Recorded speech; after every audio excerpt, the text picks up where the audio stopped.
pembahasan yang masih dalam nun mati dan tanwin, yaitu adalah idgham bi gunnah.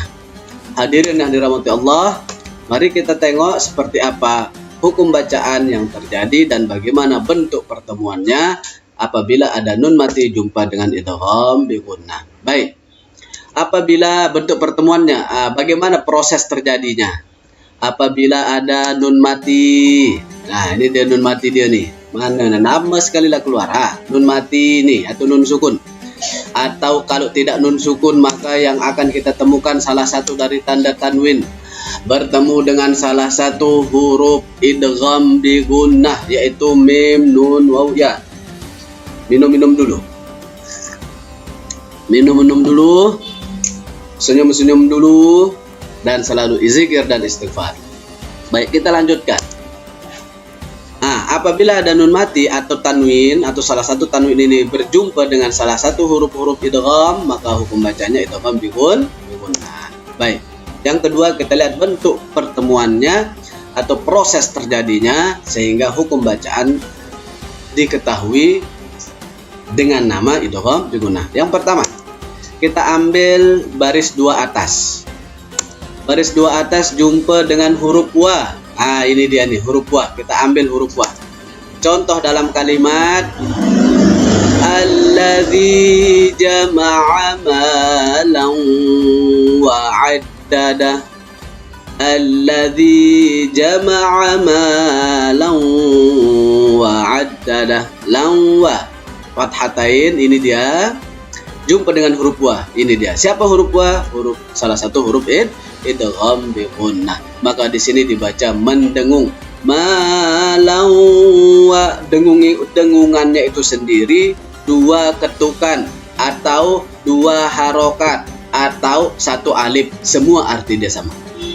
Berikutnya, apabila ada baris dua bawah jumpa dengan huruf ma, maka kita tengok dalam redaksi ayat Al-Quran fi amadimmu. Tulisannya amadimmu, bacaannya amadimmu. Kenapa? Baris dua tanwin bertemu dengan huruf idgham. Apa tanwinnya? Baris dua bawah. Apa huruf idghamnya? Ma. Maka dibaca dengan cara mendengung.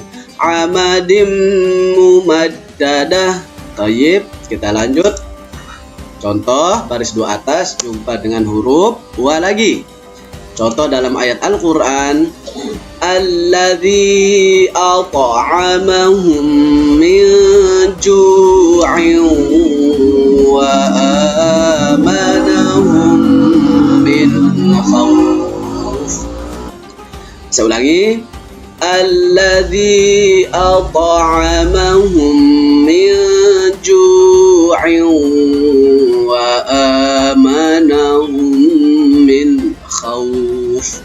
Tengok, mari kita tengok pelan-pelan. Ada nggak nun mati di sini? Ada. Nih dia nih, nun mati ini. Jumpa dengan huruf apa? Huruf ja. Apakah idgham memiliki huruf ja? Tidak ada. Maka di sini bukan idgham nama dia. Tengok lagi yang lain, ada di sini tanwin. Oh, ini tanwin. Jumpa dengan huruf apa? Huruf wa. Apakah wa ini salah satu huruf idgham? Ya, betul. Maka di sini hukum bacanya idgham bi gunnah. Nah, jadi harus dibaca mendengung. Min ju'in wa. Oke, nah di sini juga ada nun mati sama kho. Jumpa dengan kho. Apakah kho itu huruf idgham? Bukan. Maka di sini bukan idgham bi gunnah, tetapi yang lain. Hadirin yang dirahmati Allah, mari kita buka lembaran berikutnya, yaitu yang membahas tentang nun mati dan tanwin pada idgham ila gunnah. Mari kita langsung tengok ke contohnya, bagaimana proses terjadinya idgham ila gunnah.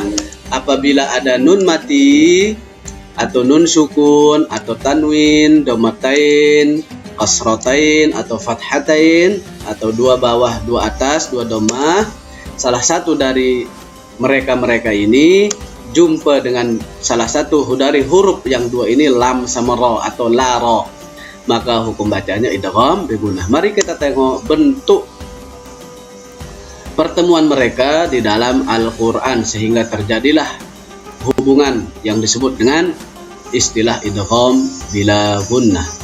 Idgham artinya memasukkan atau mentasydidkan, bila artinya dengan tidak atau tanpa gunnah, mendengung. Jadi bacaan yang dibaca dengan cara dimasukkan tetapi dengan cara tidak mendengung. Mari kita tengok. Nun mati jumpa dengan huruf la. Contohnya, walam yakul lahu kufuwan ahad. Yakun la tulisannya. Yakun la dibaca, yakul la. Baik, di sini hukum bacanya idgham bila gunnah. Baik. Berikutnya, apabila ada baris dua bawah jumpa dengan ro, maka kita lihat di dalam ayat Al-Quran, fahuwa fi 'aishatir radiyah. Tulisannya aishatin ra, dibaca aishatir ra. Kenapa harus dimasukkan tinnya ini masuk kepada ra, tirra, terus dengan cara tidak mendengung langsung saja. Jadi seolah-olahnya huruf lam sama ro ini punya perjanjian dengan nun sukun dan tanwin. Kalau kita jumpa, kita langsung saja lah rangkul, tak perlulah apa-apa, langsung saja. Macam itulah. Mungkin karena mereka saking kangennya. Baik. Berikutnya, apabila ada, mari kita ambil dhammah, dua dhammah, baris dua dhammah dengan huruf la. Mari kita lihat contoh deh. Walal akhiratu khairul laka minal ula. Tengok di sini run la tulisan, dibaca khairul la. Di sini hukum bacanya idgham bila gunnah. Semoga dengan penjelasan yang singkat ini hadirin jamaah Majelis Ta'lim Baitul Quran Al-Hasyimi mampu untuk memahaminya dan juga mampu dalam mempraktikannya di saat kita membaca Al-Quran. Berikutnya yaitu adalah pada hukum kita mengenal bagaimana iqlab. Baik, ini adalah bagian pembahasan yang keempat pada hukum nun mati dan tanwin. Mari kita tengok iqlab itu seperti apa sehingga hukum bacaannya iqlab, yaitu apabila nun sukun atau tanwin berjumpa dengan salah satu huruf iqlab yaitu ba nanti, atau tanwin domatain baris dua bawah, baris dua atas, baris dua dhammah berjumpa dengan huruf iqlab yaitu ba, maka hukum bacaannya adalah iqlab. Mari kita tengok seperti apa bentuk kasus di ayat Al-Quran sehingga terjadilah hukum bacaan iqlab. Mari kita tengok nun mati, kita ambil nun mati jumpa dengan huruf ba. Contoh dalam ayat Al-Quran, yakhruju min bainis sulbi wat taraib. Mimba. Tengok. Iqlab artinya menukar atau membalik. Jadi mimba, nun mati jumpa dengan ba. Tulisannya berbunyi min ba. Karena di sini hukum bacanya iqlab, masuknya menukar atau membalik, yaitu suara nun yang masuk ke huruf ba ditukar dengan seperti suara mim yang mati, mim sukun. Mimba, mba kan? Mim bainis sulbi wat taraib. Apakah itu ada pengaruh dari huruf sebelumnya? Mari kita tengok pada contoh yang lain. Baik, di sini ada misalnya ada dhammatain berjumpa dengan ba. Misalnya, wa anta hillum bi. Jadi tidak ya. Bukan terpengaruh dari huruf sebelumnya, akan tetapi ini memang akan terdengar seperti mim yang sedang sukun apabila dhammatain atau tanwin atau nun mati jumpa dengan ba. Hadirin yang dimuliakan Allah, mari kita lanjut kepada contoh berikutnya, yaitu apabila ada dhammatain jumpa dengan ba. Contoh dalam ayat Al-Quran, fakadzabuhu fa'aqaruha fadamdama 'alaihim rabbuhum bidzambihim fasawwaha. Tengok di sini bidzambi ada nun mati jumpa dengan ba.